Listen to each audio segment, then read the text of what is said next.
the second organizer. My name is Barbara Dietz. And so today I will introduce generally classical and quantum chaos, and then speak, in my lectures will be all about single particle quantum chaos in billiard systems, and I will also introduce quantum graphs.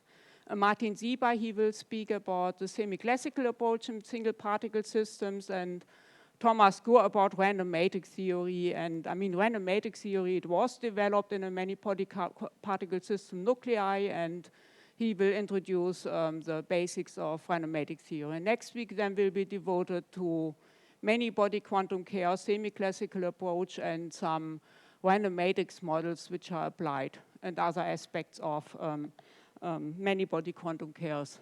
So I will speak about billiards and introduce them today, and first of all, I will introduce Hamiltonian systems and explain what is quantum chaos in Hamiltonian systems. So I will restrict to Hamiltonian systems. And then Martin, he will give, as I mentioned already, I don't know where the pointer is, so he will speak about the semi-classical approach, and Thomas Gore about random matrix theory.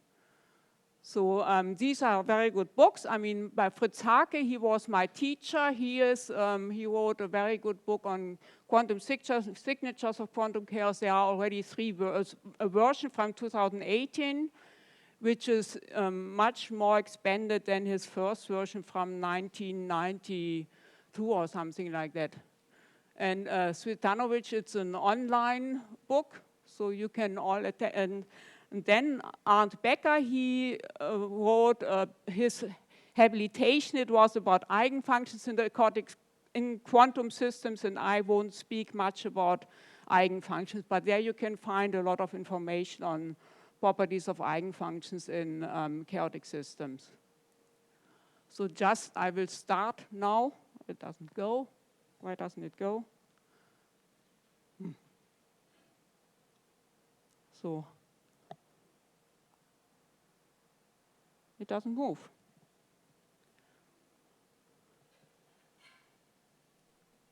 So how do I move it? I guess we have to tell them that I cannot move the pages. I have problems with the pages moving. Yeah, maybe you put it from the stick on the... Try again. Okay, oh, good. So what was the problem? You need to click on the screen. Yes, this I tried, yeah.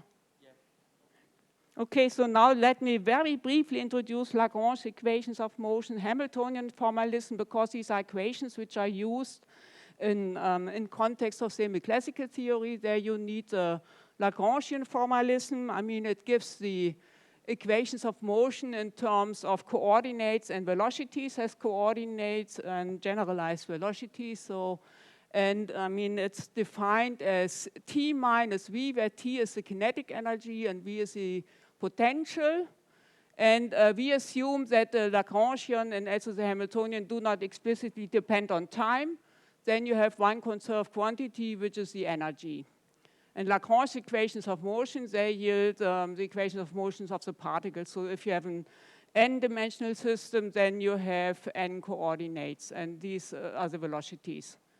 So, and you can also write down the equations in terms of the Hamiltonian formalism. The Hamiltonian is obtained from the Lagrangian by Legendre transformation, and it's a function of coordinates and conjugate momenta. So Lagrange is velocities and coordinates, and Hamiltonian is momenta and coordinates. And the equations of motion are given by dH by the pi is equal to qi dot, and dH by dqi is equal to minus pi dot. So these are the Hamilton's equations of motion. Now we speak only about conservative systems. So then then you have this property here. So psi is a phase-based trajectory. And then you have that the derivative of h, the total derivative of h with respect to time is 0. So that means it's a conserved quantity. And so when speaking about chaos, so one looks into the phase space. So the phase space vector, it's given by an n-dimensional coordinates vector, and the components n plus 1 to 2n are the momenta. And you can write down the gradient in terms of this phase space vector, and then the Hamiltonian equation of motion can be written in a very compact form when introducing the symplectic unit matrix. So this is the symplectic unit matrix. I will come back to it later. So that's just a compact form of writing down the Hamiltonian in phase space coordinates. So properties of the phase space are, the trajectory. If you have an n-dimensional system, then you have two n coordinates, and one of these coordinates is fixed by energy conservation. So you have a 2n minus 1 dimensional energy shell. So that's the dimension of the phase space. And so the trajectory you can obtain by solving the equations of motion. And if you have such a property that after some time, capital T, the phase space trajectory comes back to itself, then this is called a periodic trajectory or periodic orbit. So the periodic orbits will play an important role in the semi-classical approach. And there are some properties of phase space. First, this is the Liouville theorem, which says that the phase space volume is conserved when performing a canonical transformation.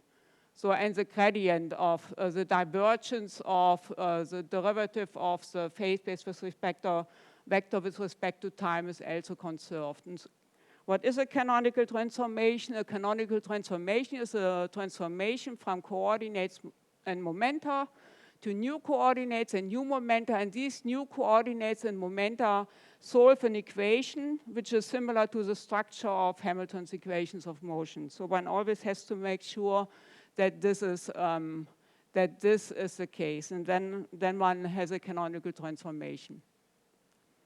So now, definition of integrability in such Hamiltonian systems is that if you have n degrees of freedom, that is, you have n coordinates and n momenta, then the system is integrable if you can find n constants of motion, and these constants of motion need to be in involution. That is, the Poisson bracket needs to be 0. This means that they are functionally independent. You can always find one coordinate and then one constant of motion, that's the energy. And the other components, other constants of motion should be functionally independent of that one. And then you have an integrable system if you can find n constants of motion. So the one constant of motion in a conservative system is always the energy. That is, if you have a system with 1 degree of freedom, then it will be always integrable. As long as, you can, usually when you have a one-dimensional system and you want to introduce chaos, then you need to increase the dimension by, for example, making it time dependent. Then you can obtain from an integrable system a chaotic one. That's, and the simplest integrable systems are systems that are separable. That is, if you have n degrees of freedom, then you can write it as a sum of n one-dimensional Hamiltonians. So that would be the simplest example of such an integrable system. Now, canonical transformations, they play an important role, especially when you look into the semi-classical approach or when you have an integrable system. Then in some cases, you can find a Hamiltonian which only depends on the momenta. And if you have such a Hamiltonian, then you can solve the equations of motion. And this is done with a so-called generating function. These are functions, you can generally define them, and they perform canonical transformations. And one example is here that you have old coordinates little q, old momenta little p, and now you go to old coordinates q and new momenta p. And then you can define a transformation, canonical transformation, which does something like that. So that's what I here outline in more detail. So the aim is to get a Hamiltonian which only depends on momenta. And this, if you have this, then you can show then the Hamiltonian does not depend on coordinates, the new one, And that is the derivative of the new Hamiltonian with respect to coordinates. It's 0, and this means that then the momenta are conserved quantities. So then you have n constants of motion, and these are exactly these momenta. And you have the coordinates, and the coordinates now are given by dh tilde by dpi, which is a constant, because the Hamiltonian itself is a constant. So then you can solve the system of equations of motion, because these are simply then depend linearly on time. So in the generating function, it's the open action integral. So it's an action is defined as the integral over p vector dot dq vector. And it's open because it goes from q naught to some value of q. Action variables also play a role when you integrate over a loop. I will come to that. Then they are called usually actions, action integral. And this is an open action integral. It's also called Hamilton's characteristic function. So this one you can use to get such a transformation. There you have to use this property and a similar property for ds by the new momenta. It gives you the new coordinates. So in the simplest example, again, Hamiltonians which are separable, that is, which can be written as a sum of one-dimensional Hamiltonians. So now I come to action angle variables, which are, they are used for integrable systems, and I will come back to them again and again. This was observed by Einstein already in 1917, that the phase-space trajectories of an integrable system with n independent degrees of freedom all move on a manifold which is an n-torus. So if you have an n-torus, this is an n-dimensional manifold with exactly one hole. And for example, for n equal to 1, it's a circle. For n equal to 2, it's like a donut, like the torus you all know. So and the constants of motion can then be obtained by using these action angle transformations which I just introduced. You can define in the tangential plane, you can define vectors which are just given by the symplectic unit matrix multiplied with the gradient of the constants of motion. And the first one is just the derivative of the phase-space vector with respect to time. So and then on an n-torus, you can show that there are n independent loops which are defined by Cn, and you have corresponding coordinates which can be interpreted as angle variables, phi n, which take values between 0 and 2 pi. And these are either you call them torus variables or action angle variables. So the actions are given as In, so they are obtained from, you have a transformation. So let's say you have a Hamiltonian which is written in terms of Qi and Pi, and now you do a transformation to action angle variables. And the new Hamiltonian only depends on the actions. And these actions are easily obtained by doing such integrals over closed loops. So for each of these independent vectors, you have a certain loop.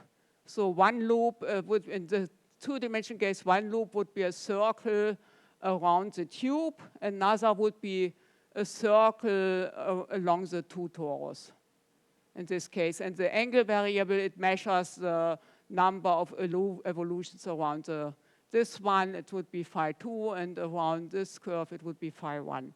So these are action angle variables, and they have the nice properties. And if you know action angle variables, then you can solve the equations of motion of the Hamiltonian system, because In is a constant. It's constructed in such a way because the Hamiltonian only depends on the actions, and the phi n's are just angle variables. So omega n, it's the frequency, and t is the parameter which you can interpret as time plus some initial angle. So for example, when you have a two torus, then you have two frequencies, omega 1 and omega 2, and now you can distinguish between periodic and non-periodic ones, and this depends on whether the ratio of omega 1 divided by omega 2 is irrational, then the trajectories will never close. They will circle around the torus forever and will never close, and in the end they will completely cover the torus. So it will be then ergodic on this torus surface. And if you have a periodicity, then this means that the ratio of the frequencies can be written as an integer ni divided by an integer nj. This is the condition for periodicity for a general n-dimensional torus, and then you speak about periodic orbits in phase space if you have this property. So, I mean, in the integrable systems. So generally, I mean, these frequencies, they do not depend on time, but they depend on the actions because they are obtained from this property here. So derivative of the Hamiltonian with respect to actions. So now I come to billiard systems. I will basically speak about all kinds of billiards. So classical billiard is that one, quantum billiards, relativistic billiards, and graphene billiards. So all kinds of graphene models, because these are very convenient to do studies in chaos. And the reason is, I mean, first of all, what is a billiard? You have some point-like particle which moves freely inside this square. This is a square billiard.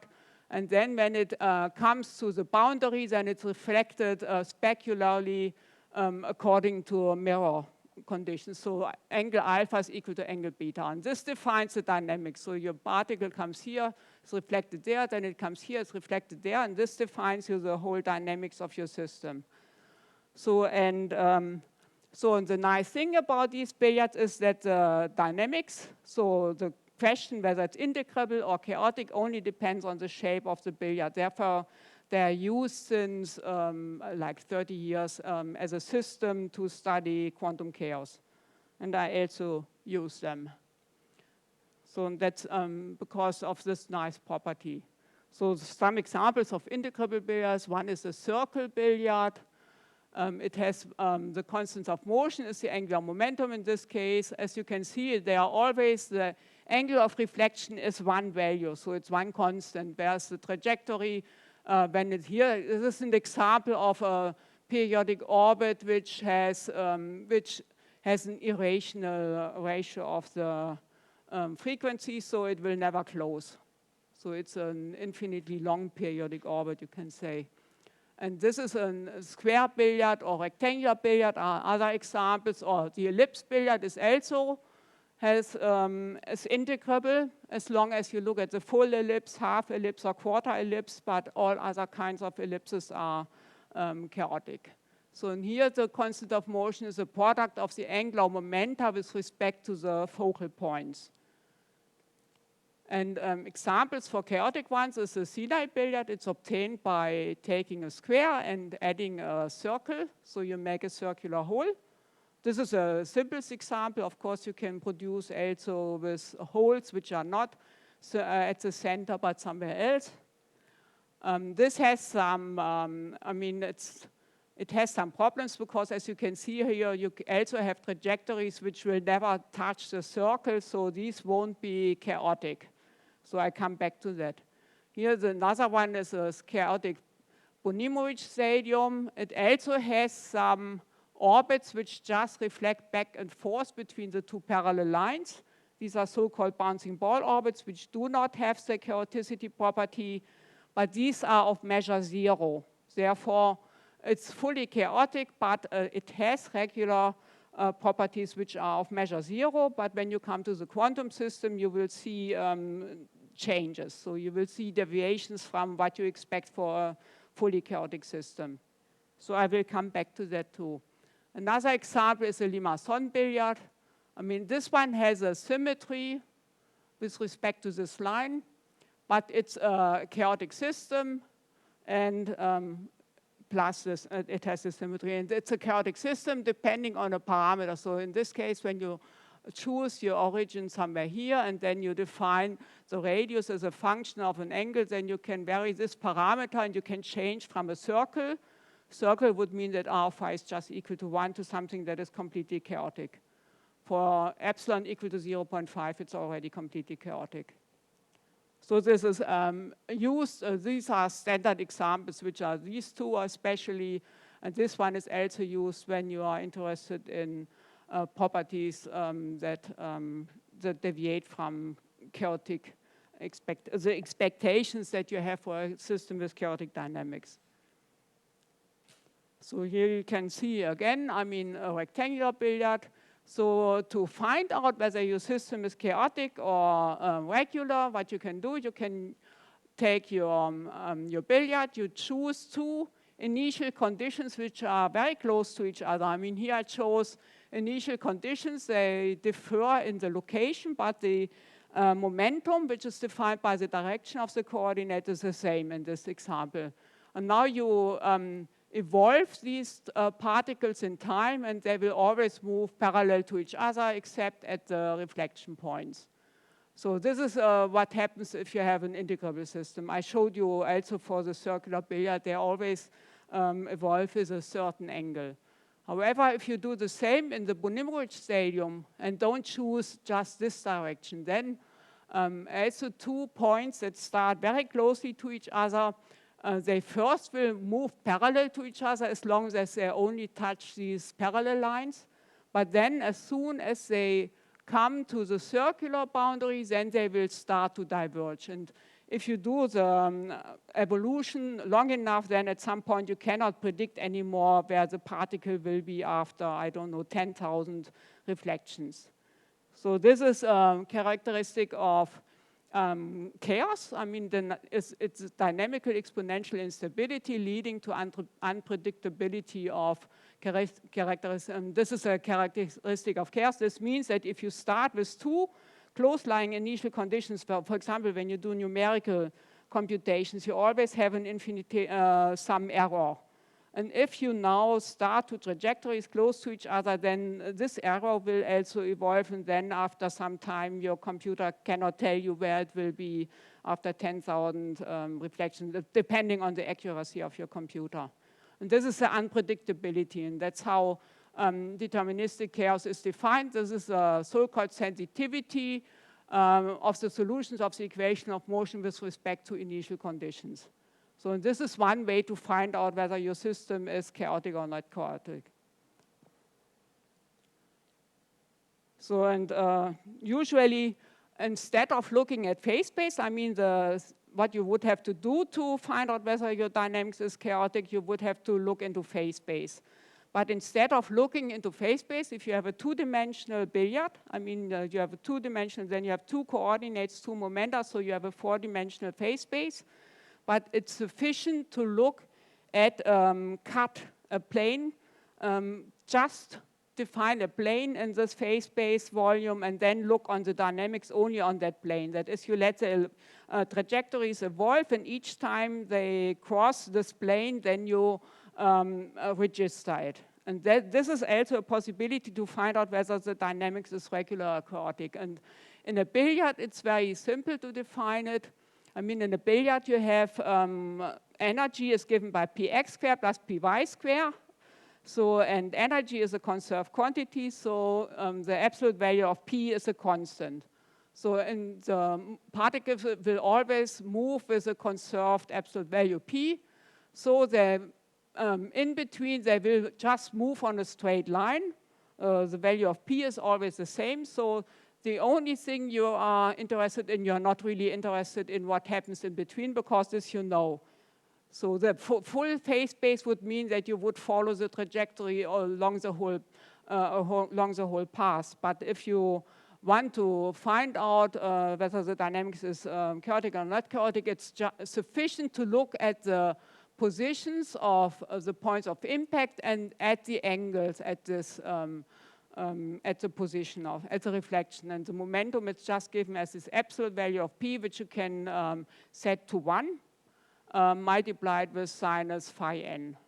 And phi n is the angle of these trajectories. This is shown here. So you have here a particle that comes to the boundary at some point S. So this is the arc length. It measures along the boundary, the length of the boundary up to the point of where the impact takes place, and then the angle is the angle with respect to the normal. And this gives you the momentum. And that's what is plotted there. So you register the points of impact in terms of the arc length parameter and in terms of the direction of the trajectory at this point. And then you get a map, a Poincare surface of section. So you have points S and P and at the point of impact N.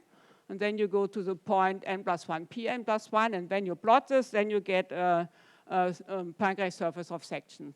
So one example is here for the ellipse. I told you it's an integrable system because it has two angular momenta with respect to the focal points, and their product is a constant of motion. So there are two types of motion. One is rotational motion, and the other one are librations. These are essentially reflections back and forth between the focal points, and this is a rotational motion around those two focal points. And so in this part, you will have as long as all trajectories stay outside the two focal points, and they form a caustic, which is also an ellipse. And here's the caustics where the trajectories touch. I mean, they form a caustic, which is here in hyperbola. Here you can see it better. So you will have here a hyperbola, which forms a caustic. So none of these trajectories will go beyond this hyperbola. They will touch it. Or here, the trajectories will touch an inner ellipse, but they will never go into that region. So when you plot this now in phase space, you have this jumping back and forth. So this will be circles around the central point, and the central point is just a diameter orbit which goes back and forth. So when you exactly start at the center and go perpendicular to the boundary, then you will get 1 point. And then when you evolve between the hyperbolas, then you will have circles.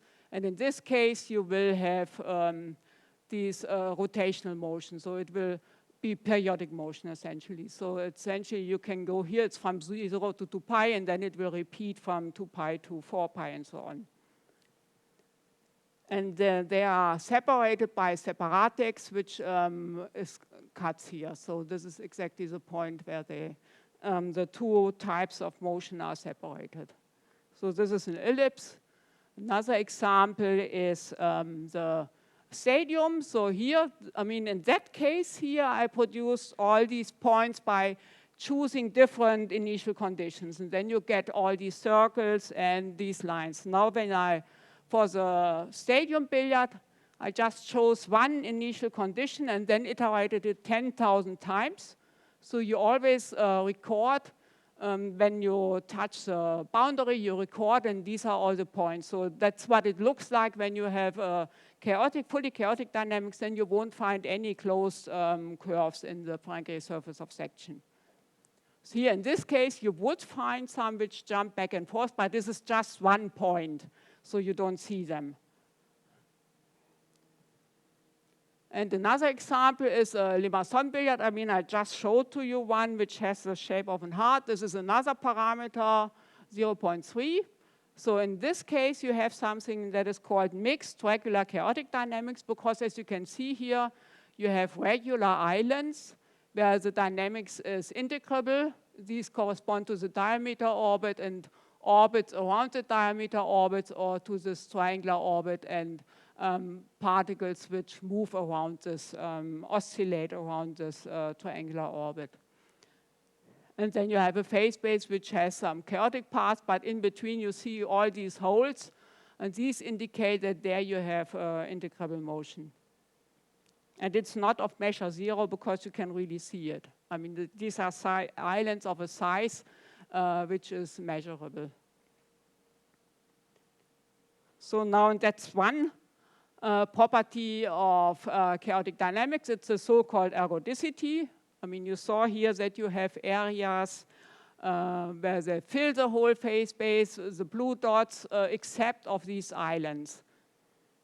But when you have a fully chaotic system, then all the trajectories will at some point visit each point in phase space, whereas in the mixed dynamics case, they only will fill this blue part. So this is not ergodic. It's only ergodic as long as you take out all the islands of regular motion. And ergodicity means that if you now evolve your trajectory long enough in time and then take the time average, then this will be equal to the volume of the part of the trajectory divided by the volume of the full system. So it will go like the ratio of omega 0 divided by the volume of the full system as you go from t equal to 0 to t equal to infinity, when you are only interested in part of your phase space. So what you do here, you just take 1 square of the whole phase space, and then you always check when the trajectory comes into the small volume, and then you will, in the end, you will find that the ratio is given by that small volume divided by the full volume. And that's called ergodicity, where the volume size is arbitrary. This you do to find out whether it's ergodic or non-ergodic. And here you can see this is non-ergodic because, I mean, the coordinates, they will fill all this circle after some time, but the angular momentum or the momentum is conserved. So you always have the same value of p. So it's just 1 point in p direction, and configurational direction, it's a line. And this one here, it has different points of reflection and different positions, so this is ergodic in the end. So now I come to quantum chaos. I mean, this was a very brief introduction of classical chaos, classical integrability, and I will come back to all that. But first, now from the point of view of quantum chaos. I mean, you saw that one can distinguish between regular and classical dynamics by simply looking at the properties of classical trajectories. You go into phase space, you look how do they evolve, do they fill the whole phase space, or do they always stay in some finite part. And but this you cannot look at when you do quantum chaos. I mean, here another possibility is, as I showed to you, that if you start with 2 initial conditions and then when they move completely apart and the dynamics is sensitive to the initial conditions, then you have classical chaos. But this is something you cannot see when you look at a quantum system, because the time evolution, it's a unitary operator, and it's a 1. Simply u dagger is equal to 1. Another reason is the Heisenberg uncertainty relation. I mean, to look at a trajectory, you would need in each point to define the location and momentum, and this is not possible when you go to a quantum system because of this uncertainty relation. So one needs to find other quantum measures to see whether the classical dynamics is regular or chaotic. I mean, it's a task of quantum chaos to find signatures of classical chaos in properties of the corresponding quantum system. And these are for sure not trajectory behavior, temporal behavior, but these are, as I will show to you now, for example, the properties of the eigenvalues of a quantum system. When you look at their statistical properties, then you can find out whether your classical dynamics is regular or chaotic. Of course, there are always some examples where that is not possible. I will also speak about those. But generally, when looking at the spectral properties of a quantum system, then you can say something about the properties of the corresponding classical system. So now I come back to my beloved quantum billiard. So what is a quantum billiard?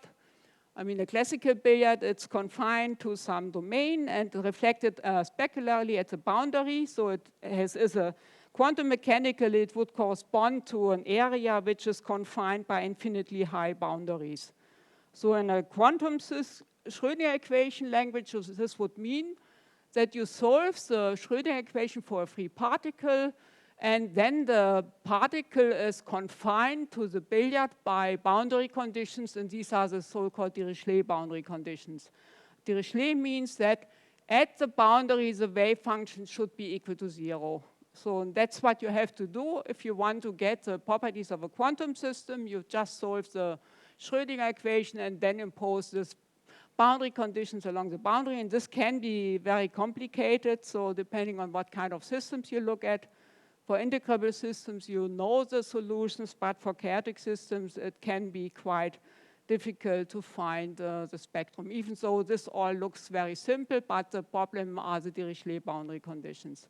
And of course, properties of the boundaries. I mean, Martin Sieber will also speak about some examples where you can get problems with quantization.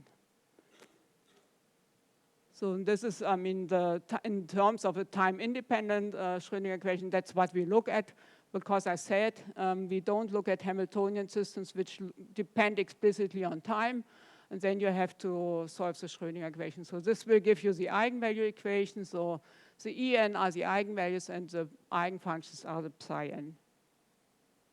So the simplest example for an integrable quantum billiard is the square billiard.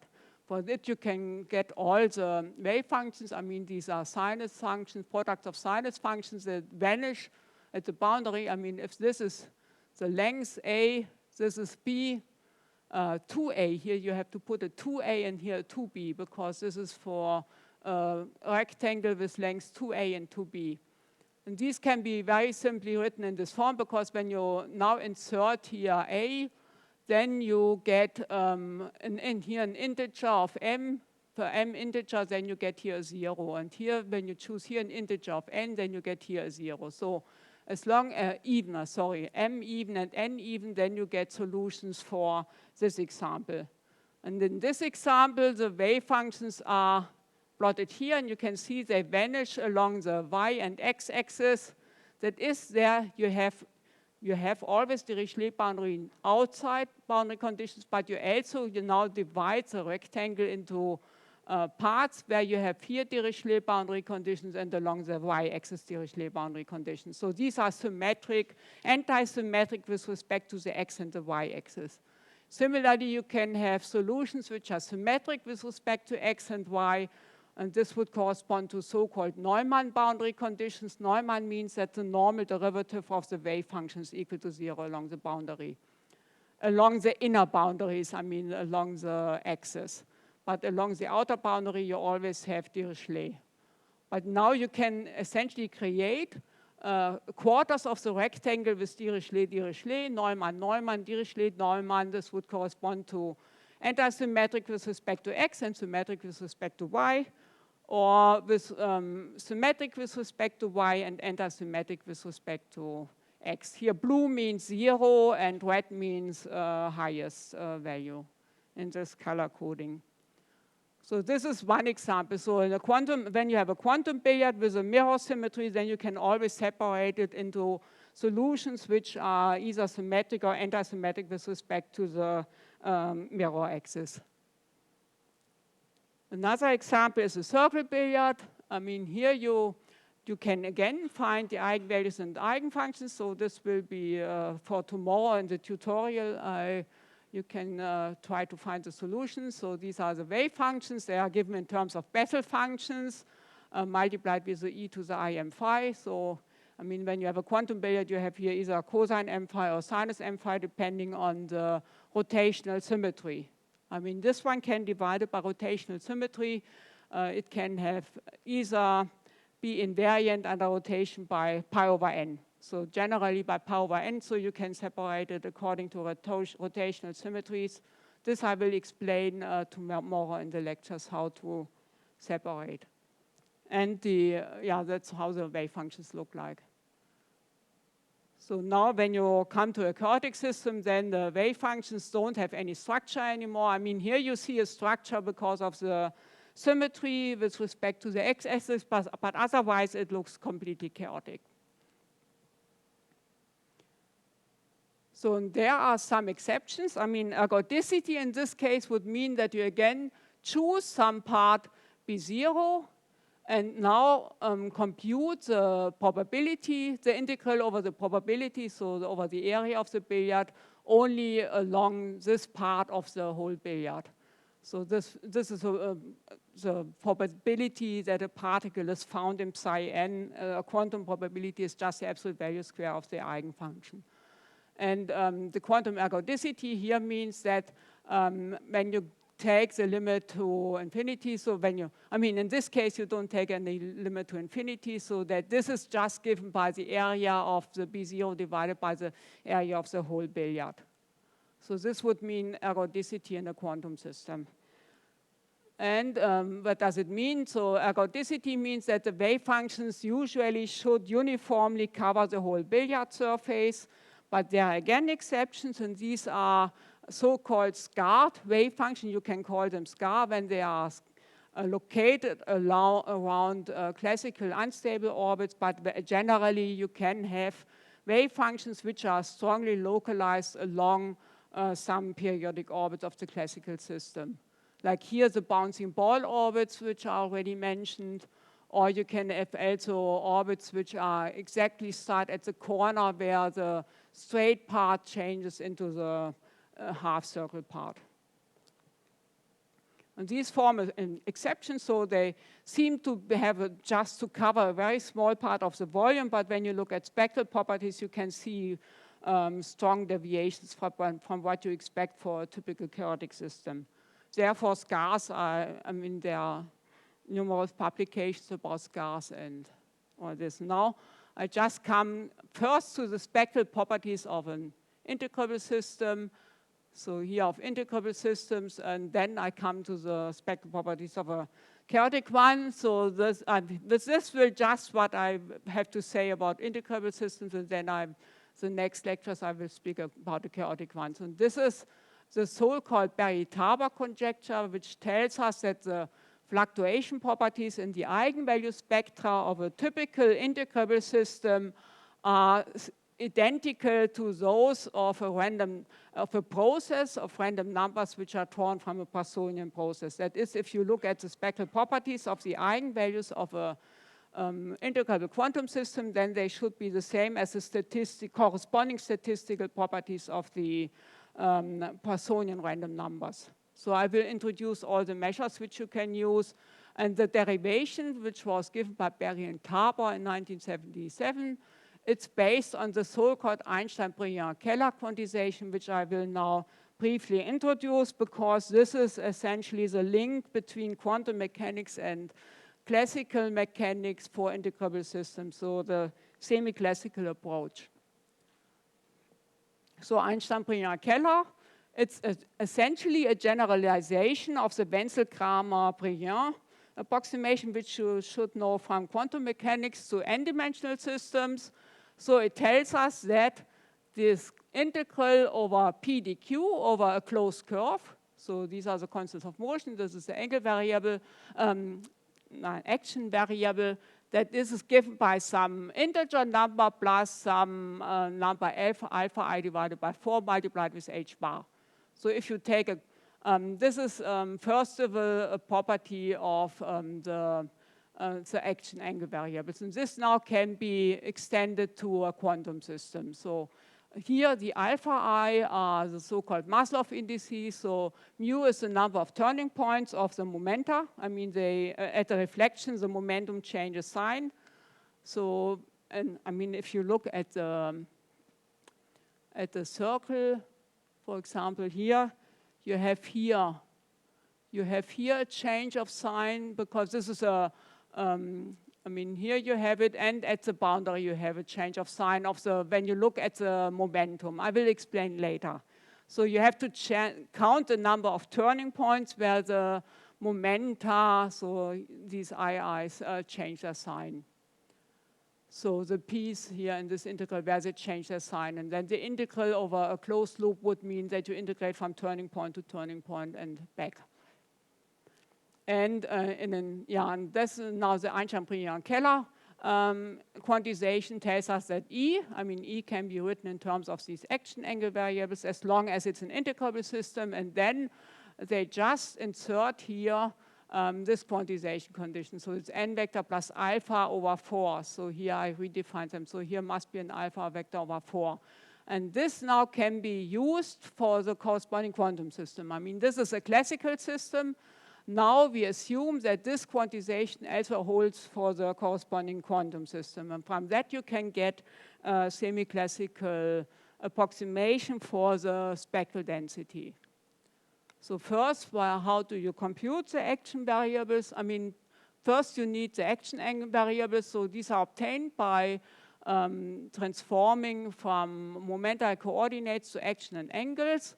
So the momenta I have a conserved absolute value is conserved, and this one is just given. So Py absolute value can just be given in terms of energy. So you have one conserved Px, and this one depends on the other one. So the two coordinates, so independent coordinates could be E and Px absolute value, for example, constants of motion.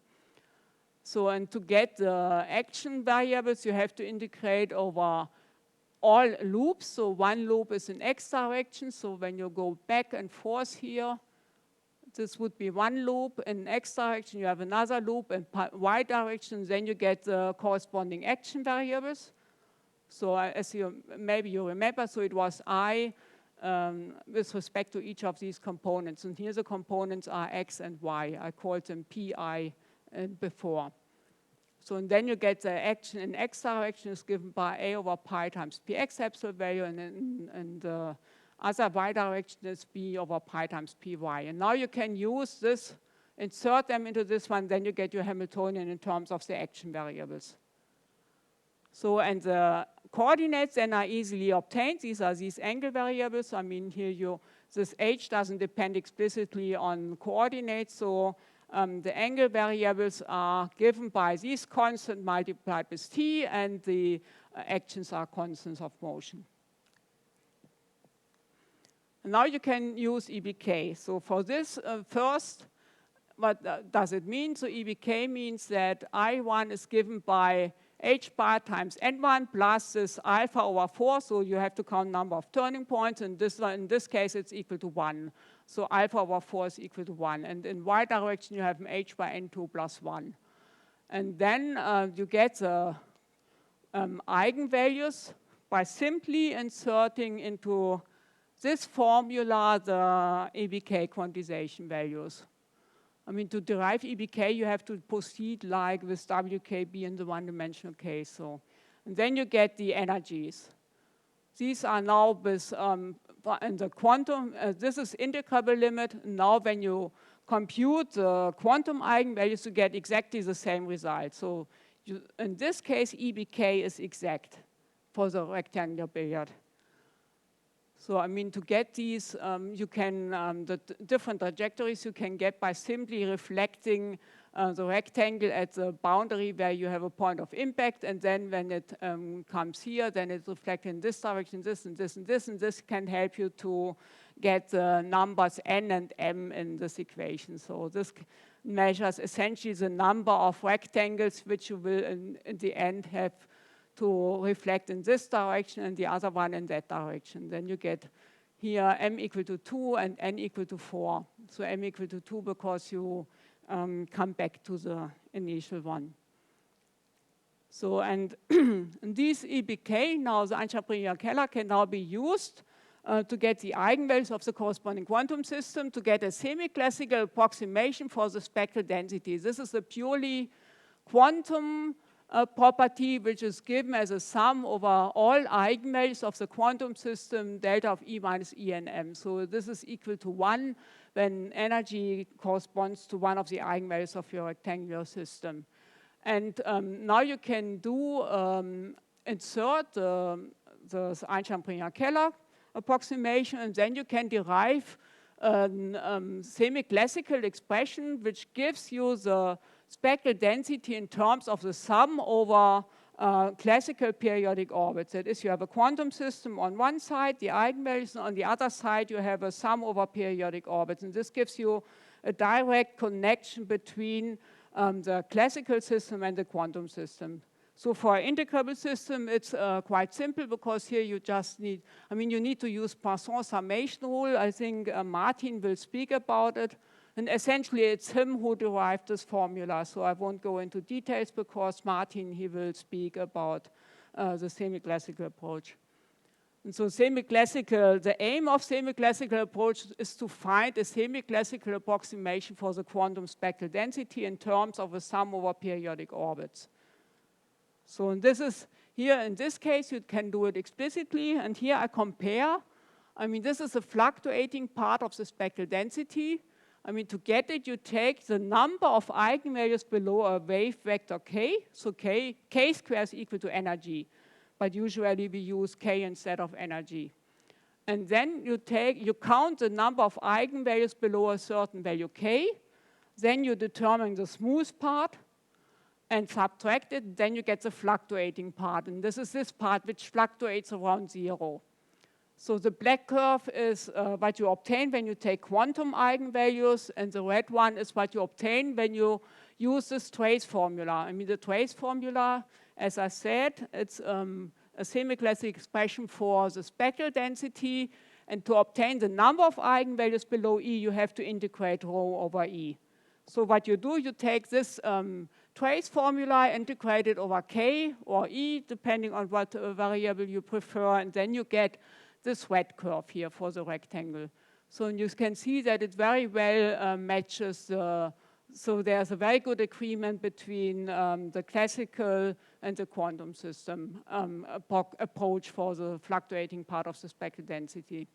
And another way to visualize these are the so-called length spectra, namely if you take now the Fourier transform of the fluctuating part of the speckle density, then it will have peaks exactly at the length of the periodic orbits. I mean, it's a sum over periodic orbits, and when you now integrate over them, then the Fourier transform will have peaks exactly at the length of the periodic orbit. So this is one way to get, when you have any, you can have an arbitrarily complicated quantum system.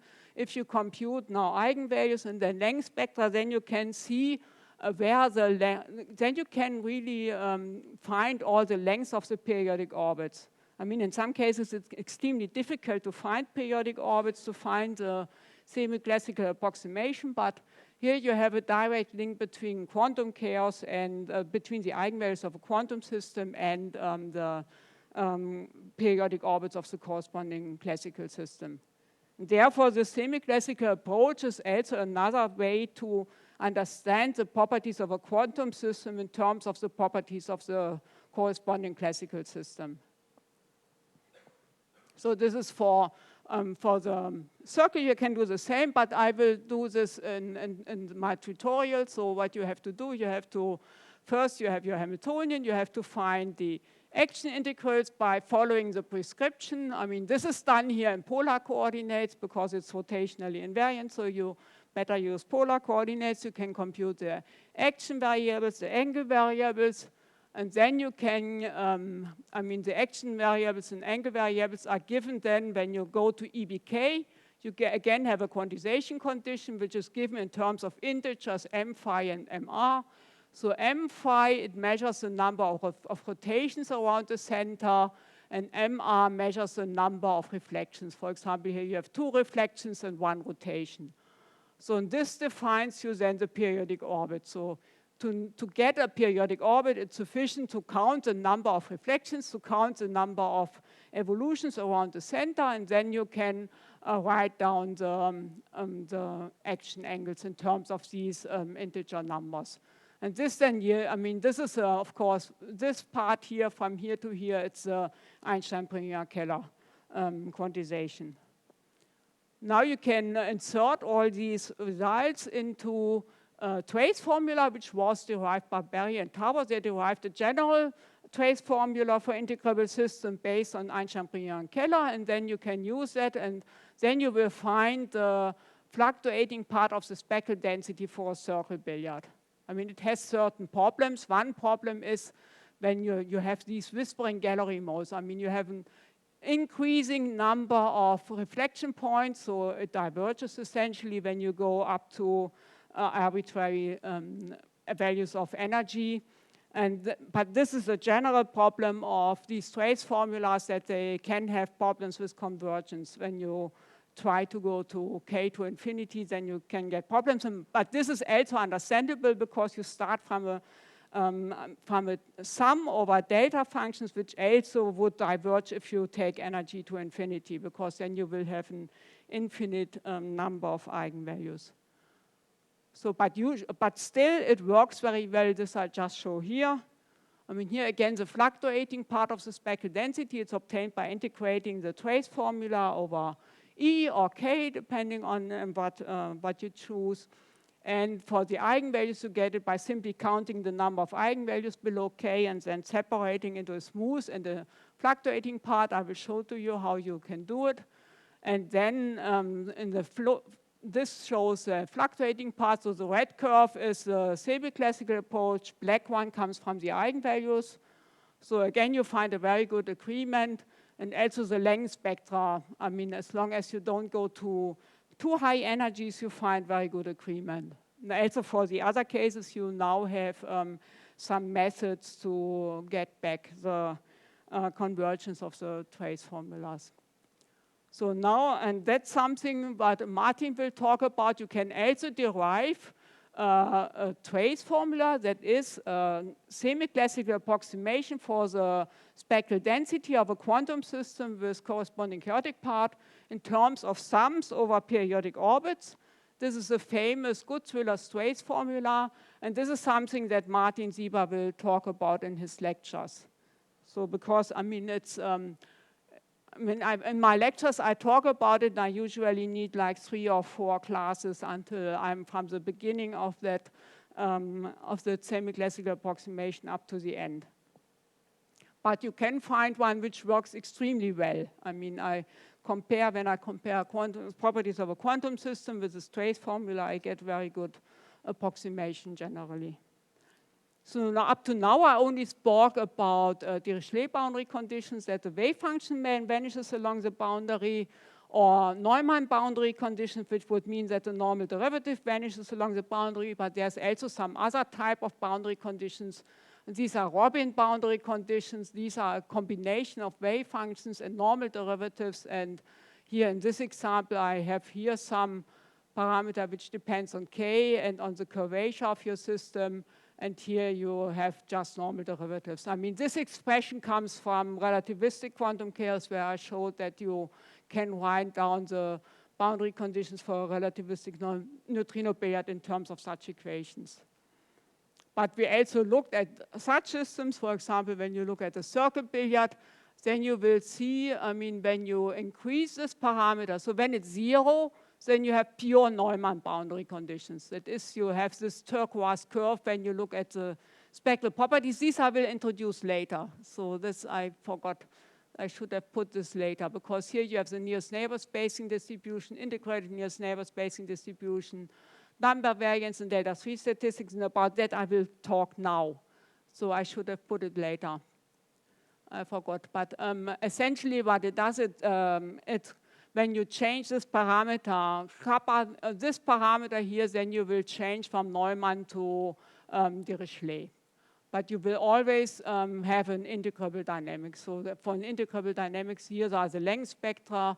So I will better talk about it later again, because I first need to, I wanted to move it further back, because now I will come to spectral properties and then I can show it again.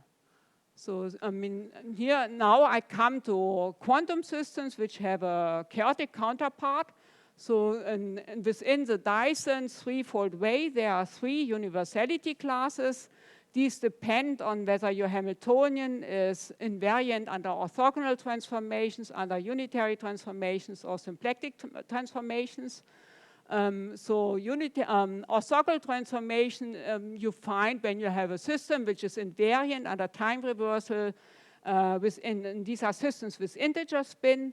If you have a system which is invariant under time reversal with half integer spin, then you would get a symplectic universality class. Or when you have a system which is non-invariant under time reversal invariant, these are Hermitian matrices, and they belong to the unitary universality class. So you will have either real symmetric for GOE, quaternion real for GSE, or Hermitian for unitary.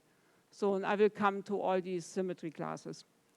So first thing you have to do when you want to get information on the spectral properties of your system, you need to find out to which universality class it belongs, and then you can compare to these random matrix ensembles. And it's essentially, it will be Thomas Gur, he will speak about these ensembles. I will just speak about preparation, essentially. I mean, to find out, so first I need to define what is time reversal. I mean, if you have a classical system, time reversal means that you change from t to minus t, so you revert time.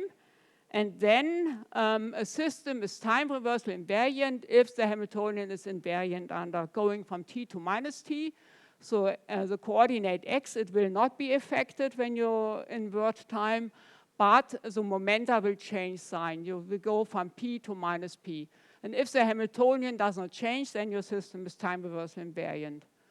And in a quantum system, time reversal invariance means that when you write down the Schrödinger equation for time t, and now you change from t to t prime equal to minus t, then it's time reversal invariant if the Hamiltonian is real. I mean, this conventional time reversal operator is exactly the complex conjugation operator, which brings you from this equation for t to the corresponding equation for t prime equal to minus t, because then you will have here a change of t to minus t prime, and this can be exactly obtained by doing complex conjugations. Then you will have exactly the same form of the equation after reverting time. So it's complex conjugation that will perform time reversal. It's a time reversal operator.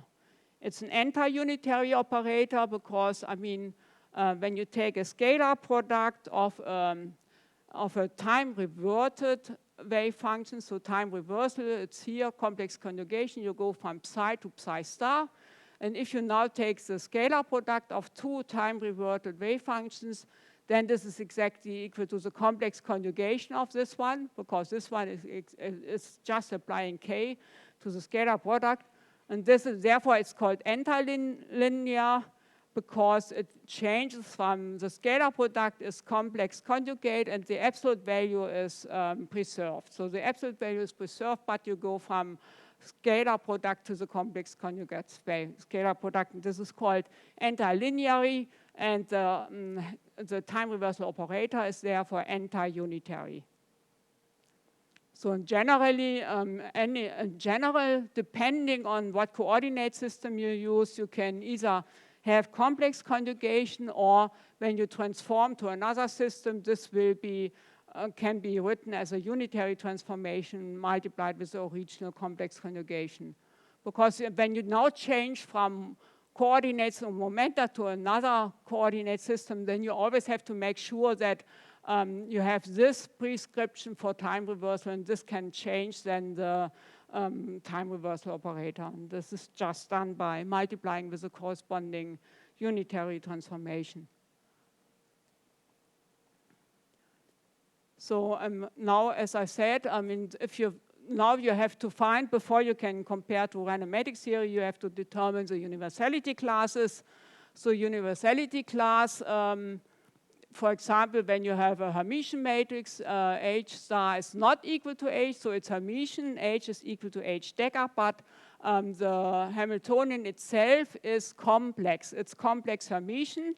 Then this is a typical Hamiltonian for a system which is not invariant under time reversal, and it can be generally written as a Hermitian matrix.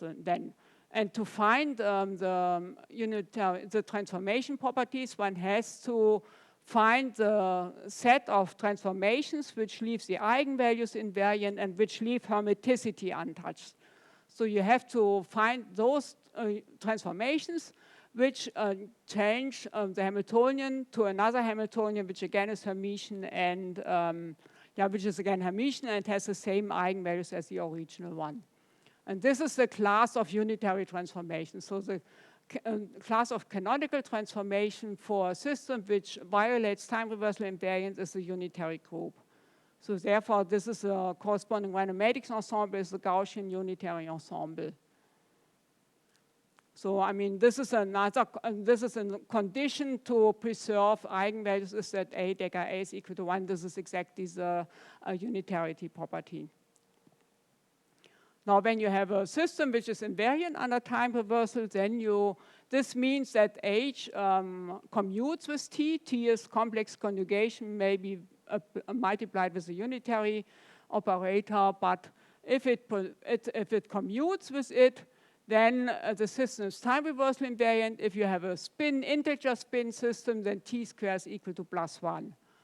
So that's important. So if you have an odd, so half integer, for example, or odd divided by 2 spin system, then so a system which consists of an odd number of spin 1/2 systems, then you have t squared equal to -1. Whereas for an integer spin system, you have t squared equal to 1. And then if you have a t-invariant system, then you can find a t-invariant basis in which you can write your Hamiltonian. I mean, this is well described, for example, in the book by Harker.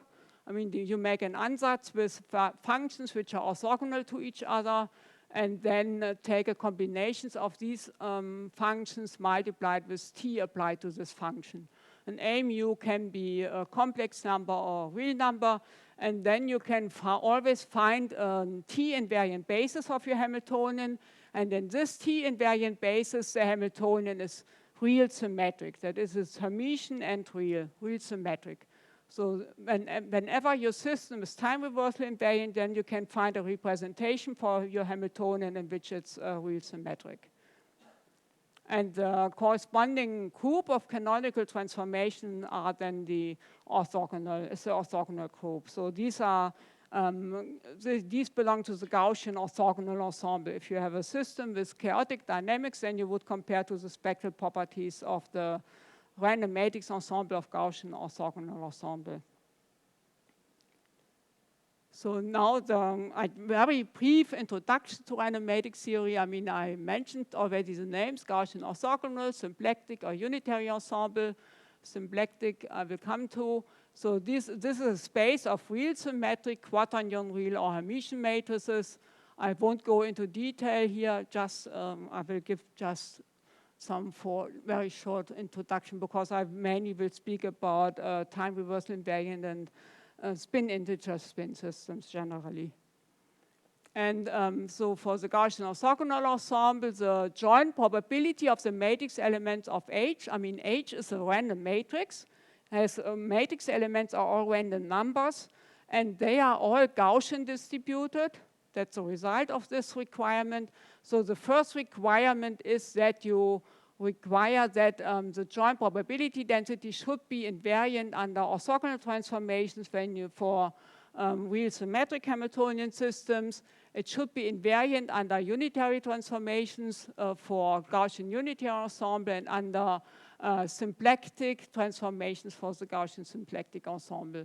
Invariant means that if you compute the joint probability density of H, it shouldn't change. You will have P of H dH is equal to P of H prime dH prime. So that's one condition. And the second condition for the Gaussian ensembles is that all the matrix elements are independently distributed. And then you can show that the joint probability density distribution can be written in this form: n times e to the minus a times the trace of H squared. And in the trace, it's invariant under unitary transformations generally, so also under orthogonal, symplectic, and unitary transformations. So in all the cases, it's written in this form. The only difference is that for orthogonal group, you have real symmetric matrices. For the symplectic, you have quaternion real matrices, and for the unitary, you have Hermitian matrices to insert here. But this is something that Thomas Gore will speak about in detail.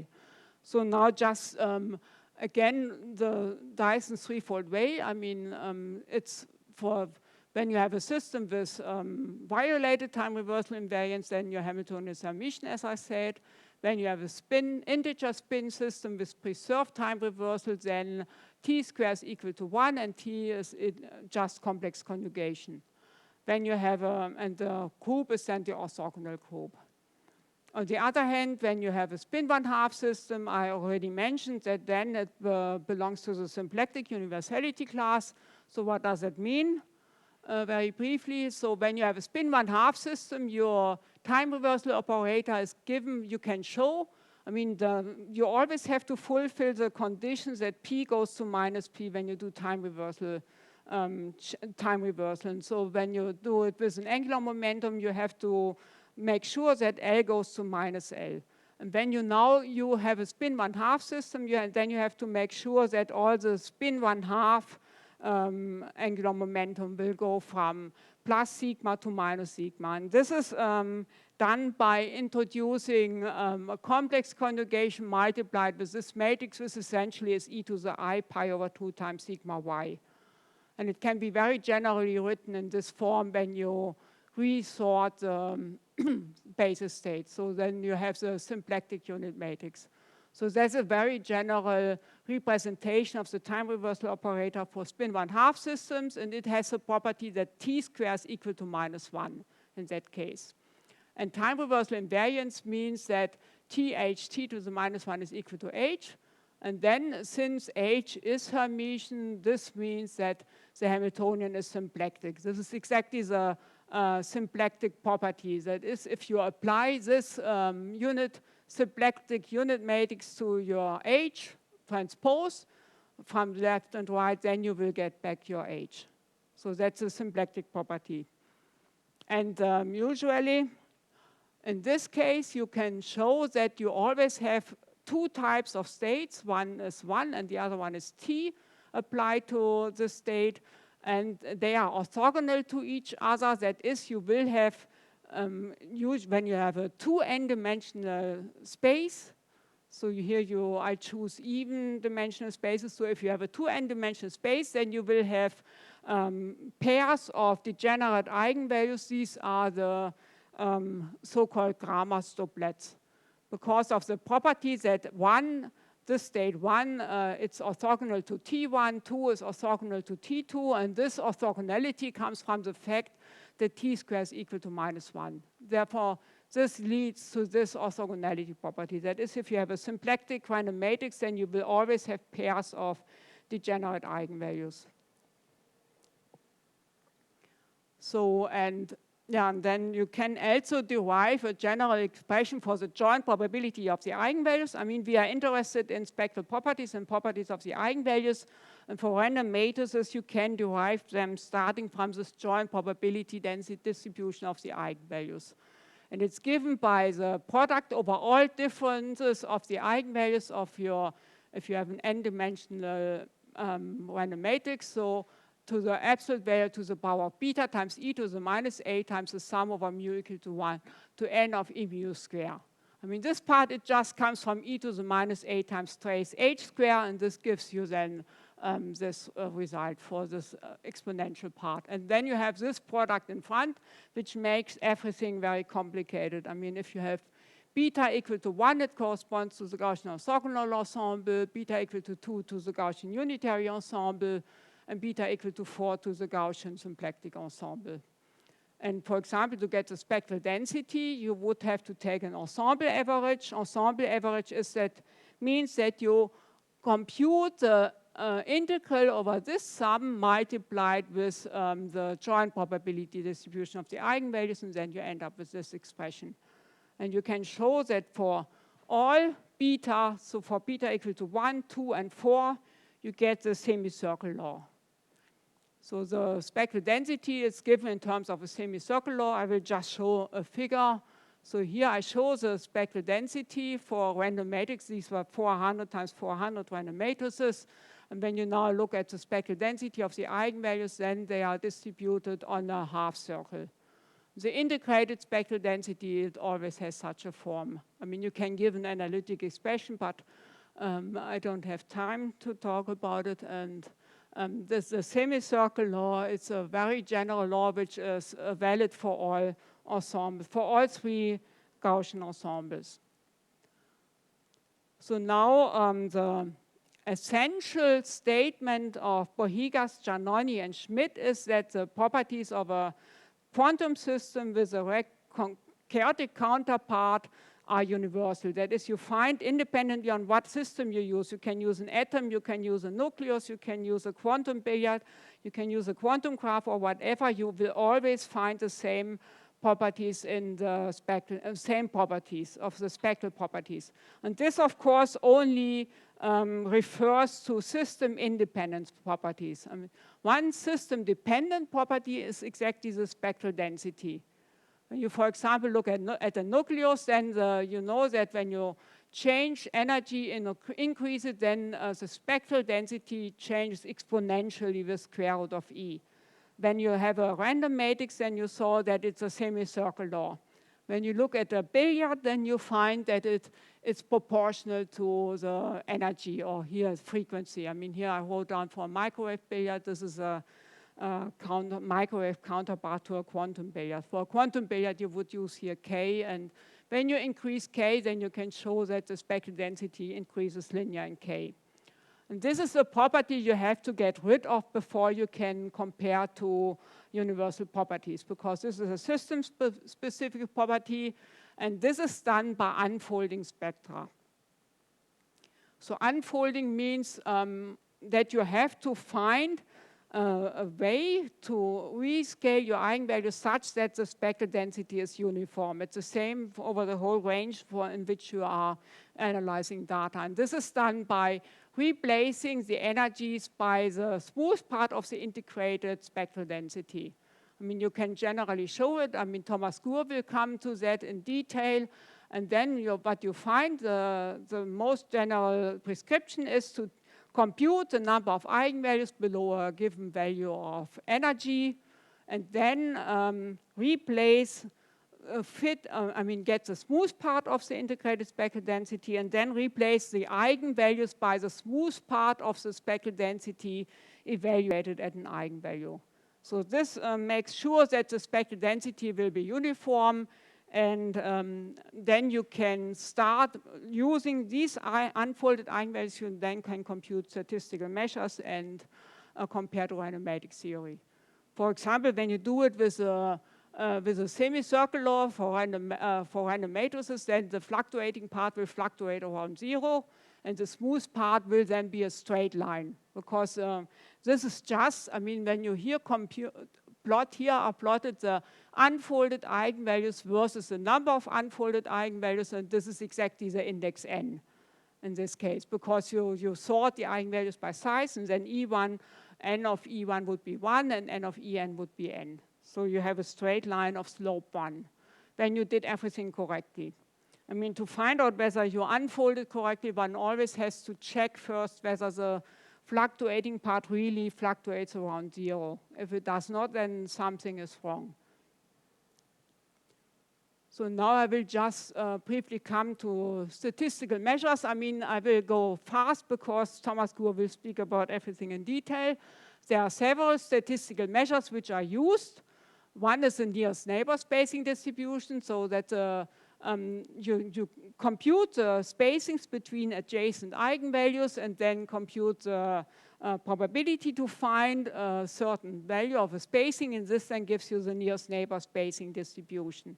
And this is one famous statistical measure which was first introduced in the context of nuclear physics. I mean, random matrix theory, it was it was introduced in the connection of nuclei, as Thomas Gur will explain, and this is one of the important measures that one looks at. So first one sorts eigenvalues by size, one unfolded them, and then one computes spacings, computes spacing distributions, and then when one wants to compare to random matrix theory, one can compare to these analytical results. I mean, these analytic results are obtained for random matrices from the Gaussian orthogonal, unitary, or symplectic ensemble using random matrices which just have dimension 2. So you take 2 by 2 matrices, and then you can compute analytically the spacing distribution, which is done by doing this. So you have 2 eigenvalues, which I call here E minus and E plus, and this is a joint probability distribution for n equal to 2. And now you compute the probability that the spacing is equal to E plus minus E minus absolute value. And then you get these so-called Wigner surmises, which give very good approximations. So usually you don't look at the exact one. I mean, the exact one I derived in my PhD thesis. It's a very long expression, so better use that one. And it's good enough as long as you don't look at 100,000 times 100,000 random matrices. So another measures are, this is a long short-range correlation function because you only look at correlations between nearest neighbor eigenvalues, but one also should look at long-range correlations because these are much more sensitive to any deviations from typical chaotic behavior. And these are, I mean, generally the endpoint correlation function. It gives a probability that a variable x1 takes a value between e1 and e1 plus ce1, and x2 a value between e2 and e2 plus ce2, and so on. So this is for an endpoint correlation function. You would have n delta functions, and these are ensemble average. That is, this quantity is integrated over the Gaussian ensemble of joint probability density of eigenvalues of the corresponding Gaussian ensemble, and then you get the endpoint correlation function. One-point correlation function is exactly the spectral density, as I showed to you before. And one usually does not look at the correlation functions. I mean, the correlation functions, they contain correlations between 2 eigenvalues, 3 eigenvalues, 4 eigenvalues, and n eigenvalues, and we are only interested in correlations between n eigenvalues. So you have to subtract all these possible subgroups, and then you obtain the so-called cluster functions. So these are obtained by subtracting all smaller clusters of less than n eigenvalues, and then you get the cluster functions. And before you can take now the limit n to infinity, which you have to do if you want to get analytic results for random matrices. So you have to rescale them to average value 1. So the spectral density always has to be unfolded, also in a random matrix ensemble. So in random matrix ensemble, you just replace by the semicircle law, like it's done here. And then you look at properties of the unfolded eigenvalues of your random matrices. And the most famous one is the number variance for the long-range correlations, which is given. I mean, it gives you you have 2 eigenvalues, so the n squared is the number of eigenvalues squared minus n. So essentially you compute your number of eigenvalues below a given value e, and now you will have, of course, fluctuations around that value because you compute the average value, and then the number variance gives you the size of fluctuations. So this is sigma squared. It's called sigma squared, and when you take an interval of length L, you compute the variance in that interval. And it's related to the 2-point correlation function via this integral. So when you compare to analytic results, you would use this expression. So y2, it can be given explicitly. Here I just wrote it down for the GOE, GUE. They are all given in terms of sinus pi times e divided by pi e, and the integral over it, and the derivative. So this gives you for GOE, for GUE, for GOE, you have to use this term. For GSE, you get exactly the same as here, except that J is replaced by I and the E is replaced by 2E. But you have exact analytic results for these cases. You can insert them into this integral, and then you can get exact analytic results for the number variance of chaotic system for all 3 ensembles. Another one, I mean, I won't, Thomas Gur will speak about it, is rigidity, which essentially it's given by, I mean, you can write it in terms of y2, but you can also write it in terms of the number variance. That is, the rigidity essentially doesn't give more information than the number variance. So usually people like to use this quantity because it smoothes out all deviations from typical behavior. So I would prefer to use a number variance. And now here, so these are the results for the Gaussian ensembles. For integrable system, I told you that the spectral properties coincide with those of random Poissonian numbers. And for them, you can also compute all these quantities. I mean, the joint probability distribution is given by 1/2 lambda times n if the eigenvalues take values between minus lambda and plus lambda. And the reason is simply Poissonian random numbers are uncorrelated random numbers. So each of them doesn't care about what the other random numbers are doing. So it's just a product over n 1/2 lambda. So the 1/2 lambda is the probability to find one eigenvalue between minus lambda and plus lambda, and then you take it to the power of n. The spectral density is also easily obtained. It's just 1/2 lambda. I mean, the energy interval is lambda, 2 lambda, so it's just 1/2 lambda. And the probability to find no eigenvalue in a certain interval 2 lambda times S over n, it's called the gap probability. It can also be computed. And this is essentially the quantity which you have to compute in order to get an analytic result for the nearest neighbor spacing distribution if you don't use 2 by 2 random matrices, but n by n random matrices, because the gap probability, it can be easily obtained by just taking out an interval of length 2 lambda S over n from the total interval and then computing the, integrating over the joint probability density of the Gaussian ensembles. That's what Thomas Gur will talk about. And here I just do it for the Parsonian random numbers, then you get this is equal to 1 minus S over n to the power of n when you do all these integrals.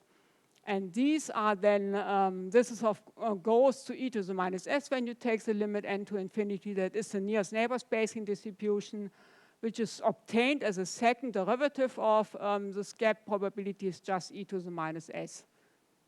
So in this case, it's very simple. The cluster functions, they are all equal to 0 for n equal to 2, 3, and so on. For n equal to 1, it's just this one here.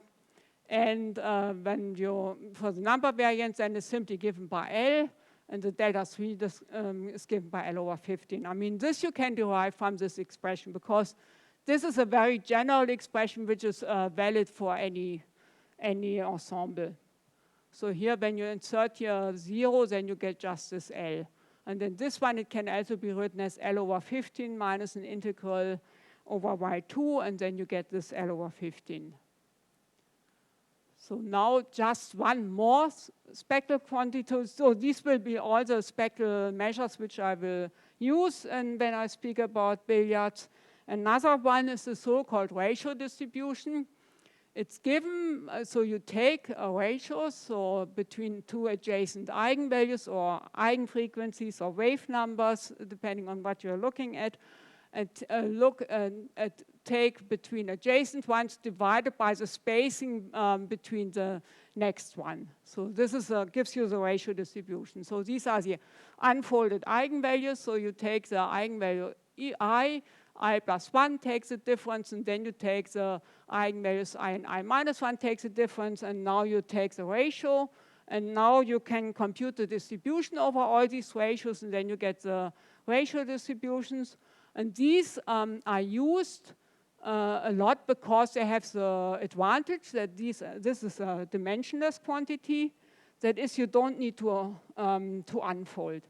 So sometimes it's extremely difficult to unfold because if you don't have an analytic expression for the integrated spectral density, then it can be really difficult, especially when you look at nuclear data. And then it's people started using ratio distributions. So and for the Gaussian ensembles, they are known. This is a known expression. It's very simple. I mean, it's a r plus r squared to the power of beta, where beta is equal to 1, 2, or 4, divided by this term here. And for Parsonian random numbers, you can also write down an analytic expression, and then without any unfolding, you can compare the spectral properties of your quantum system to these quantities. But one has to be careful with that one, because it only works as long as your spectral density doesn't have any singularities. I mean, like when I will show tomorrow for graphene, the density of states, it has a logarithmic singularity, and when you come there too close to it, then you can get problems. Then it doesn't work anymore. So many people forget this, but it's important to remember that it's not applicable if your density of states or spectral density has a singularity. And then it's not dimensionless anymore. So now my voice is gone and time is gone, so if you have any questions, you can ask in the afternoon, because I was now quite fast. But, and in the afternoon, we will also have some homeworks by Thomas Gur, which I expect, especially about the last part of my presentation. Okay, so thank you for your attention.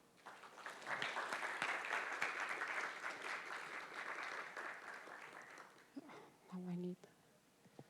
water.